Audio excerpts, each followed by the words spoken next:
दहीहंडी गोपाळकाला हे संघटित राहण्यासाठी आपल्याला एक चांगली शिकवण देते। एखादी अशक्य गोष्ट शक्य करायची असेल, एखादं कठीण काम करायचं असेल, एखादं कठीण ध्येय गाठायचं असेल, तर ज्या पद्धतीनं इसवी सन 3200 मध्ये प्रभू श्री कृष्णाने आपल्या गोविंदांसह एकत्रित होऊन मटकी फोडून लोणी खाल्लेलं होतं, त्या पद्धतीनं आपल्याला सुद्धा जीवनामध्ये यशस्वी व्हायचं असेल तर संघटित होणं गरजेचं आहे। हे आपल्याला हा दहीहंडीचा गोपाळकाल्याचा खेळ शिकवतो।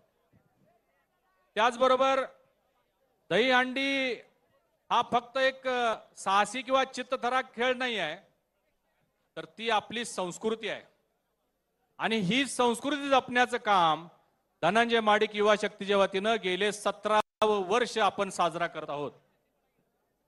बंधूंनो, आपण सगळ्यांनी पेपरला वाचला असेल, टीव्हीला बघितलं असेल, भारताची जागतिक अर्थव्यवस्था आता वाढत चाललेली आहे। जगामध्ये भारत आता 4थ्या क्रमांकावर अर्थव्यवस्थेमध्ये आलेला आहे। 2014 पूर्वी आपण 11व्या क्रमांकावर होतो, आज 4थ्या स्थानावर आहे आणि अगदी 2 वर्षाच्या आत जर्मनीला सुद्धा पाठीमागे टाकून आपण 3ऱ्या क्रमांकावर अर्थव्यवस्थेमध्ये जाणार आहोत। हे कशामुळे शक्य झालं? तर या देशाला लाभलेलं प्रधानमंत्री नरेंद्र मोदीजींच्या सारखं एक निश्चयी कणखर नेतृत्व, दूरदृष्टी असणारं नेतृत्व आणि आपल्या सगळ्या भारतीयांच्या 144 करोड लोकांचे त्यांना साथ असल्यामुळं हे शक्य झालेलं आहे। आज तुम्ही देशभरामध्ये बघताय, इन्फ्रास्ट्रक्चर डेव्हलपमेंट मध्ये भारत जगात सगळ्यात अग्रेसर आहे। देशभरामध्ये रस्ते होत आहेत, ब्रिजेस होत आहेत, डॅम्स होत आहेत, विमानतळ होत आहेत। पूर्वी देशामध्ये 2014च्या पूर्वी देशामध्ये 70 विमानतळ होती, आज 10 वर्षामध्ये 180 विमानतळ कार्यरत झालेले आहेत। नदीजोड प्रकल्प संबंध देशभरामध्ये वेगवेगळ्या राज्यांमध्ये सुरू आहे। FDI मध्ये म्हणजे फॉरेन डायरेक्ट इन्व्हेस्टमेंट मध्ये जगामध्ये भारत सगळ्यात आता अव्वल स्थानावर आहे। अंत्योदय योजना सामान्य लोकांना, गोरगरीब लोकांना मदत करणारं हे सरकार आज सुद्धा 80 करोड लोकांना मोफत राशन देणं, घर देणं, शौचालय देणं, गॅस देणं, हे सगळं चालूच आहे। त्याचबरोबर महिलांना सन्मान करणं, शेतकऱ्यांचा सन्मान करणं, शेतकरी सन्मान निधी देणं, हे सगळं सुरू असताना जी घोडदौड भारताची चालू आहे, जी आगेकूच भारताची चालू आहे, त्यामध्ये सगळ्यात मोठा वाटा आहे तो युवकांचा आहे। आज आपला देश सर्वात तरुण देश आहे। भारतामधली जी लोकसंख्या आहे त्यापैकी 67% लोकसंख्या ही युवकांची आहे। 18 ते 35 वर्षाची युवक, एवढी मोठी लोकसंख्या आहे आणि या युवकांना सुद्धा वेगवेगळ्या माध्यमातून सरकार मदत करते। एक उदाहरण द्यायचं झालं तर 2014 पूर्वी या देशामध्ये स्टार्टअपची संख्या होती 350। आज देशामध्ये स्टार्टअपची संख्या आहे 1,80,000। तुम्ही विचार करू शकता कशा पद्धतीने सरकार मदत करते। युनिकॉर्न्स MSMEच्या माध्यमात, युनिकॉर्न म्हणजे ज्याचा टर्नओव्हर 500 करोडपेक्षा जास्त आहे। 2014 पूर्वी या देशामध्ये 4-5 युनिकॉर्न होते, आज देशामध्ये 64 युनिकॉर्न आहेत। म्हणजे कशा पद्धतीनं हा देश प्रगती करतो आणि कशा पद्धतीने या देशातले नागरिक प्रगती करतायत आणि त्यांना आधार देण्याचं काम। तुम्ही परवाच्या बजेटमध्ये ऐकलं असेल, इन्कम टॅक्स मध्ये 2 लाख रुपये पर्यंत इन्कम मध्ये टॅक्स लागत नव्हता, आज 12 लाख रुपये केलेले आहेत। 12 लाख रुपये सामान्य लोकांना आधार देण्याचं काम या सरकारनं केलेलं आहे। त्याचबरोबर 8 दिवसापूर्वी आपण वाचलं असेल, जीएसटीचा सुद्धा स्लॅब आता कमी करून टाकलेला आहे। पूर्वी 4 स्लॅब होते, आता 2च केलेले आहेत, 5% आणि 18%। सर्वसामान्यांना घरगुती उपयोगी लागणाऱ्या सगळ्या वस्तू आता 5%च्या कक्षेत आणलेल्या आहेत, म्हणजेच लोकांचं राहणीमान आणि जीवनमान सुधारण्याचं काम केलेलं आहे। आज सगळा जग आपल्याकडे आशेनं पाहतोय। तुम्ही मध्यंतरी पाहिलं अमेरिकेचे राष्ट्राध्यक्ष डोनाल्ड ट्रम्प यांनी भारतावर 50% टॅरिफ लागू केला. आपले जे काही प्रोडक्ट्स, आपल्या ज्या काही वस्तू अमेरिकेला जाणार त्याच्यावर 50% टॅक्स लावला. इतर देशांमध्ये हलचल पैदा झाली, लोक हालू लागले, परंतु भारत मात्र निश्चयाने उभा आहे. प्रधानमंत्री मोदीजींनी देशाला हाक दिलेली आहे. सगळ्या देशाला सांगितलेलं की आपण आत्मनिर्भर व्हायचं आहे. हे गेले 4-5 वर्षापासून मोदींची हाक आपण ऐकतोय की आपण आत्मनिर्भर व्हायचं आहे. होता होईल तेवढ्या स्वदेशी वस्तूंचा वापर करा, अशा पद्धतीचं आवाहन प्रधानमंत्री मोदीजींनी केलेलं आहे. आणि याच माध्यमातून 2047 साली भारत हा विकसित देश होईल असा संकल्प प्रधानमंत्री मोदीजींनी केलेला आहे. तो आपल्या सगळ्यांना समवेत घेऊन केलेला आहे. बंधू भगिनींनो, ज्या पद्धतीनं केंद्र सरकार काम करते त्याच पद्धतीनं राज्य सरकार सुद्धा काम करते. महाराष्ट्र राज्याचे सन्माननीय मुख्यमंत्री देवेंद्रजी फडणवीस साहेब, उपमुख्यमंत्री एकनाथरावजी शिंदे आणि उपमुख्यमंत्री अजितदादा यांच्या नेतृत्वाखाली सुद्धा राज्यामध्ये अनेक वेगवेगळ्या माध्यमातून विकासाची कामं सुरू आहेत. तुम्ही मध्ये पाहिलं असेल, समृद्धी महामार्ग सुरू झालेला आहे. हा समृद्धी महामार्ग महाराष्ट्राच्या समृद्धीचाच मार्ग आहे. वाढवण सारखं बंदर व्हायला लागलेलं आहे. आशिया खंडातलं सगळ्यात मोठं आणि जगातलं 3ऱ्या क्रमांकाचं बंदर हे वाढवण पोर्टच्या माध्यमातून मुंबई या ठिकाणी आता सुरू झालेलं आहे. अटल सेतू झालेला आहे. आपण पाहतो आता मुंबईला जात असताना आपला वेळ वाचतो. विमानतळ नवीन आता त्या ठिकाणी व्हायला लागलेला आहे. कोस्टल रोड झालेला आहे. मिसिंग लिंक सारखा प्रोजेक्ट व्हायला लागलेला आहे. FDI मध्ये मी मगाशी सांगत होतो, देशामध्ये फॉरेन डायरेक्ट इन्व्हेस्टमेंट मोठ्या प्रमाणात व्हायला लागली आहे. त्यापैकी 31% रक्कम ही महाराष्ट्रामध्ये गुंतवणूक होते. हे आपल्या महाराष्ट्र सरकारचं यश आहे. अंत्योदयच्या योजना, लोक कल्याणकारी योजना, लाडकी बहीण योजना, या अनेक योजना सुद्धा सुरू आहेत. शेतकऱ्यांसाठी अनुदान दिलं जातं, बांधकाम कामगारांसाठी सुद्धा अनुदान दिलं जातं. हे सुद्धा आपण सगळे पाहतोय. परंतु बंधूंनो, मला खंत वाटते की कोल्हापूरची मात्र प्रगती आहे त्याच्यासाठी जाणीवपूर्वक काही विघ्न संतोषी मंडळी, काही दृष्ट प्रवृत्तीची मंडळी, काही खुनशी प्रवृत्तीची मंडळी आणि काही समूह कोल्हापूरचा मात्र विकास होण्यासाठी किंवा प्रगती होण्यासाठी अडथळा निर्माण करण्याचं काम करतायत. तुम्ही बघितलं असेल, विमानतळाचा विस्तार वाढ करताना विरोध, हद्दवाढ करताना विरोध, शक्तीपीठ महामार्गाला विरोध. म्हणजे कुठलाही प्रकल्प कोल्हापूरला येत असेल तर त्याला जाणीवपूर्वक विरोध केला जातो.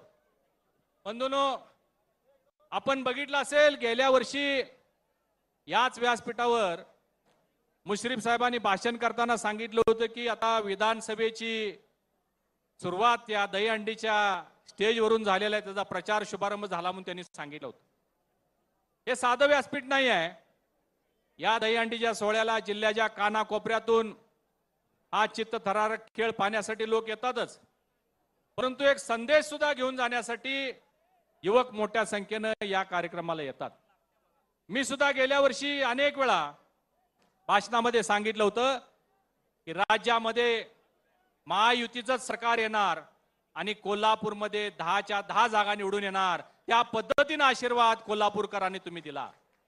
10-0चा स्कोर कोल्हापूरमध्ये झालेला आहे आणि म्हणून लोकांनी साथ दिलेली आहे. म्हणून आपल्याला सांगायचं आहे, कुणीही कितीही विरोध करू दे, कोल्हापूरची हद्दवाढ होणारच. कुणीही कितीही विरोध करू दे, कोल्हापूरमध्ये शक्तीपीठ महामार्ग होणारच. बंधूंनो, तुमच्या लक्षात असेल, अमेरिकेचे राष्ट्राध्यक्ष जॉन एफ केनेडी यांना दुसऱ्या एका देशाच्या पंतप्रधानांनी विचारलं की अमेरिका एवढा श्रीमंत आहे म्हणून तुमचे रस्ते मोठमोठे दिसत आहेत. अमेरिकेचे राष्ट्राध्यक्ष जॉन एफ केनेडींनी त्यांना सांगितलं की अमेरिका श्रीमंत आहे म्हणून आमचे रस्ते मोठे नाही आहेत, तर आमचे रस्ते मोठे आहेत म्हणून आमची अमेरिका श्रीमंत आहे. म्हणजे रस्ते हा विकासाचा मार्ग असतो. त्यामुळं किती विरोध झाला तर हे सगळे प्रकल्प आपण करणार आहोत. भावानो, हे कोल्हापूर आहे, हे साधं सुद्धा नाही आहे. प्राडा सारख्या 5,000 करोड टर्नओव्हर असलेल्या कंपनीला कोल्हापूरमध्ये आणण्याचं काम तुम्ही सगळ्यांनी केलेलं आहे. आपली महादेवी हत्ती सुप्रीम कोर्टाच्या आदेशानं तिला वंतारामध्ये नेण्यात आलेलं होतं. तुमच्या सगळ्यांच्या एकजुटीनं आज वंताराला नांदणीला येऊन तिच्यासाठी, आपल्या हत्तीनीसाठी, महादेवीसाठी एक रिहॅबिलिटेशन सेंटर, सुसज्ज सेंटर बनवण्याचं काम करते. हे आपल्या संघटितपणाचं लक्षण आहे. आणखीन एक आपल्या संघटितपणाचं उदाहरण, चांगलं उदाहरण म्हणजे कोल्हापूर या ठिकाणी झालेला सर्किट बेंच. कोल्हापूरचा सर्किट बेंच हे खरं म्हणजे कोल्हापूरच्या विकासाचं एक महाद्वार आहे. कोल्हापूरमध्ये या सर्किट बेंच बरोबरच अनेक मोठमोठी कार्यालय, म्हणजे परवाच मी माननीय मुख्यमंत्री महोदयांना भेटलो. त्यांना कोल्हापूरला पोलीस कमिशनरेट झालं पाहिजे अशी मागणी केलेली आहे. साहेबांनी त्याला तत्वता मान्यता दिलेली आहे, होकार दिलेला आहे. आणि या सर्किट बेंचचं रूपांतर खंडपीठामध्ये केलं जाईल. त्यासाठी सुद्धा येणाऱ्या 8-10 दिवसामध्ये प्रस्ताव पाठवला जाईल असं माननीय मुख्यमंत्री महोदयांनी आश्वासन दिलेलं आहे. बंधूंनो, हा सर्किट बेंचचा लढा हा एकट्या दुकट्याचा नाही आहे. या 6 जिल्ह्यातल्या सर्वसामान्य लोकांचा, वकिलांचा, अनेक उद्योजकांचा, चेंबर ऑफ कॉमर्स, युवकांचा, कॉलेजेसचा, या सगळ्यांनी संघटितरित्या लढा दिला. म्हणून हे सर्किट बेंच आज आपल्या ठिकाणी आलेलं आहे. भविष्यामध्ये मी सुद्धा ठरवलेलं आहे की आज एवढं मोठं काम आज कोल्हापूरमध्ये झालेलं आहे, त्यामुळे आम्ही धनंजय महाडिक विधी सहाय्यता व सल्ला संस्था ही मी रजिस्टर केलेली आहे. यामध्ये 20 वकील जिल्ह्याच्या कानाकोपऱ्यामध्ये जाऊन, 5 जिल्ह्यांच्या कानाकोपऱ्यामध्ये जाऊन लोकांना न्यायासाठी सल्ला देण्याचं काम युवा शक्तीच्या वतीने सुद्धा आता आम्ही भविष्यात करणार आहोत. मी जे जे बोललो होतो ते करण्याचं काम मी प्रामाणिकपणाने केलेलं आहे. मी बोललो होतो कोल्हापूरचं विमानतळ होणार. तुम्ही बघितलं असेल, माजी पालकमंत्र्यांनी एका भाषणामध्ये माझी खिल्ली उडवलेली होती. माडकांचं विमान कुठे गिरट्या मारते का बघा असं त्यांनी खिल्ली उडवली होती. आज कोल्हापूरचं विमानतळ देशातल्या टॉप 5 मध्ये आलेलं आहे. टॉप 5 मध्ये 274 कोटी रुपये, 2300 मीटरची धावपट्टी, 8 विमान सेवा वेगवेगळ्या ठिकाणी. गेल्या 4 वर्षामध्ये 8 लाख प्रवाशांनी कोल्हापूरच्या विमानतळावरून प्रवास केलेला आहे. हे माझ्या कामाची पोचपावती आहे.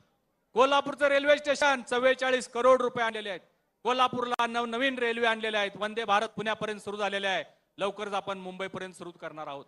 कोल्हापूर शहराला 150 इलेक्ट्रिक बसेस, प्रधानमंत्री ई बस माध्यमातून 150 इलेक्ट्रिक बसेस आणलेले आहेत. कोल्हापूरच्या बास्केट ब्रिजला सुद्धा तुमच्या लक्षात असेल, मंजूर झालेला, पैसे खात्यावर आलेला असताना सुद्धा मध्यंतरीच्या 2.5 वर्षाच्या महाविकास आघाडीच्या काळामध्ये त्या प्रकल्पाला मुद्दा म्हणून थांबवण्यात आलं. परंतु परमेश्वर माझ्या पाठीशी आहे. मी पुन्हा खासदार झालो आणि त्या प्रकल्पाला पुन्हा सुरुवात केली. आणि आता हा 170 कोटी रुपयाचा बास्केट ब्रिज शिरोली पासून 4.25 किलोमीटरचा फ्लायओव्हर होऊन 624 कोटी रुपयाचा होणार आहे. जे जे बोलतो ते करतो. म्हणूनच वेगवेगळ्या पद्धतीचे पुरस्कार मला मिळालेले आहेत. 3 वेळा संसद रत्न पुरस्कार मिळालेला आहे. आणि गेल्याच आठवड्यामध्ये लंडन मध्ये Lokmat global economic convention centre मध्ये कोहिनूर ऑफ इंडिया हा मानाचा किताब सुद्धा तुमच्या खासदाराला मिळालेला आहे. मी खूप भाग्यवान आहे. मी स्वतःला खूप भाग्यवान समजतो. तुमच्या सगळ्यांचा आशीर्वाद माझ्या पाठीशी, माझ्या परिवाराच्या पाठीशी आहे. हे सोपं नाही आहे. या देशामध्ये 144 करोड लोक आहेत. या 144 करोड लोकांमध्ये फक्त 250 लोक राज्यसभेमध्ये, 250, त्यामध्ये तुमचा खासदार धनंजय महाडिक आहे. किती मोठी गोष्ट आहे बघा. आणि म्हणून मी आपल्याला विनंती करतो, कोल्हापूरकरांना भरभरून दिलेला आहे. महाडिक साहेबांना 20 वर्ष, महादेवराव महाडिक साहेबांना सगळ्या सत्ता ताब्यात दिल्या. विधान परिषद त्यांच्याकडे होती. मला लोकसभेमध्ये आपण पाठवलं. आज भारतीय जनता पार्टीनं, फडणवीस साहेबांनी, अमित शहा साहेबांनी, चंद्रकांत दादांनी मला राज्यसभेवर पाठवलं.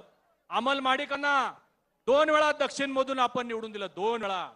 गेल्या वेळची झुंज, यावेळी आणखीन अटीतटीची झुंज झाली होती. ते मैदान सुद्धा अमल महाडिकांनी मारण्याचं काम केलेलं आहे. शोमिका महाडिक जिल्हा परिषद अध्यक्षा म्हणून काम केलेलं आहे. आमच्या गोकुळ संघाच्या संचालिका म्हणून ते काम करतायत. आता कृष्णराज थोडक्यात राहिला होता गेल्या वेळी, पण त्याचा पण नंबर आता भविष्यात लागणार आहे. कारण तो उगवता सूर्य आहे. कुणी किती झाकायचा प्रयत्न केला तर तो झाकणार नाही, तो उगवणारच आहे. पण मला तुमचा आशीर्वाद, या महाडिक परिवाराला आशीर्वाद एवढ्यासाठी पाहिजे की कोल्हापूरचे अजून अनेक प्रकल्प प्रलंबित आहेत. कोल्हापूरमध्ये 100% रस्ते कॉन्क्रीटचे करायचे आहेत आपल्याला. कोल्हापूरचे रस्ते खराब आहेत म्हणून खूप लोक नाराज आहेत. परंतु मुख्यमंत्री महोदयांच्या माध्यमातून 100% काँक्रीटचे रस्ते करणार आहोत. तावडे हॉटेल ते शिवाजी पूल, मोठा फ्लायओव्हर 1000 कोटीच्या पुढे बजेट जाणार आहे, तो पूर्ण करायचा आहे. कोल्हापूर महालक्ष्मीचा तीर्थक्षेत्र विकास आराखडा पूर्ण करायचा आहे. कोल्हापूरच्या ज्योतिबाचा आराखडा पूर्ण करायचा आहे. हे सगळं करण्यासाठी तुमच्या सगळ्यांचे आशीर्वाद आमच्या पाठीशी पाहिजेत. येणाऱ्या महापालिका आणि जिल्हा परिषद मध्ये आपण सगळ्यांनी महायुतीच्या आमच्या या सगळ्या उमेदवारांना साथ द्यावी, संधी द्यावी आणि आशीर्वाद द्यावी, ही विनंती मी आपल्याला आज या व्यासपीठातून करणार आहे. आपण पाहिलं की 10च्या 10 आमदार आमचे आहेत आणि महायुतीचं सरकार राज्यामध्ये आहे, एनडीएचं सरकार केंद्रामध्ये आहे. चांगलं काम करायचं असेल तर सगळीकडे आपलं सरकार असणं गरजेचं असतं. म्हणून येणाऱ्या महापालिका आणि जिल्हा परिषद मध्ये आपली साथ हवी आहे. त्याच पद्धतीनं गोकुळ दूध संघाचं मैदान सुद्धा पुढच्या वेळी आपल्याला मारायचं आहे. आज महायुतीची सत्ता, महायुतीचे चेअरमन झालेले आहेत, महायुती सत्ता नाही आहे. बंधूंनो, गोकुळ हे खूप महत्वाचं बलस्थान आहे, या शेतकऱ्यांचं बलस्थान आहे. अख्ख्या महाराष्ट्रामध्ये एकमेव कोल्हापूर जिल्हा आहे जिथं शेतकऱ्यांच्या आत्महत्या होत नाहीत. त्याचं कारण गोकुळ आहे. त्या गोकुळला सुद्धा घरघर लावण्याचं काम कुणीतरी केलेलं आहे. त्या गोकुळला नजर लावण्याचं काम केलेलं आहे. गेल्या वर्षी महाडिक साहेबांच्या ताब्यातून संघ काढून घेत असताना ज्या गोष्टींचा अपप्रचार केला होता, आजच मुश्रीफ साहेबांचं स्टेटमेंट आहे, या वासाच्या दुधाचा काहीतरी निकाल लावा म्हणून आज म्हणतात 4 वर्षानंतर. मुश्रीफ साहेब, आज तुम्ही चांगला निर्णय घ्यायला लागलेला आहे, परंतु ही जी सत्ता आज त्यांच्या ताब्यामध्ये आहे ती काढून घेऊन सर्वसामान्य शेतकऱ्यांच्या हिताचं राजकारण करणाऱ्या यांच्याकडे ही सत्ता भविष्यामध्ये गोकुळची आले पाहिजे. त्यासाठी आपण सगळ्यांनी साथ देणं गरजेचं आहे. काय दिलं या काँग्रेसने या सरकारला? काँग्रेसने आपल्या कोल्हापूरला काय दिलं? एक थेट पाईपलाईन, त्याचा अजून पत्ता नाही. एकट्यानेच तिकडे जाऊन अंगभंग स्नान केलं, अजून लोकांपर्यंत पाणी पोहोचलं नाही. रोज आमच्या महिला माता भगिनी घागर मोर्चा काढतायत. त्याचबरोबर आयआरबीचे टोल, हे रस्ते देण्याचं काम केलं, तेही अर्धवट झालं. त्याचे सगळे पैसे मुख्यमंत्री फडणवीस साहेबांनी कॉन्ट्रॅक्टरला देण्याचं काम केलं. आपल्याला माहिती आहे, आज खंडपीठ कोल्हापूरला दिलं, ते सुद्धा फडणवीस साहेबांनी दिलेलं आहे. आणि म्हणून मी आपल्याला विनंती करतो, बंधूंनो, चांगलं काम करणाऱ्या लोकांच्या पाठीशी आपण राहिलं पाहिजे. भविष्यामध्ये अनेक कामं करायची. येणाऱ्या डिसेंबरमध्ये कोल्हापूरमध्ये महाराष्ट्र केसरीचं कुस्तीचं मैदान सुद्धा आपण या ठिकाणी घेणार आहोत. भविष्य काळामध्ये खासदार चषक स्पर्धा घेऊन जिल्ह्यातील सर्व क्रीडा क्षेत्रातल्या युवकांसाठी एक व्यासपीठ निर्माण करून देण्याचं काम आम्ही करणार आहोत. अशाच नवनवीन अपडेट्ससाठी डिजिटल कोल्हापूर चॅनेलला सबस्क्राईब करायला विसरू नका.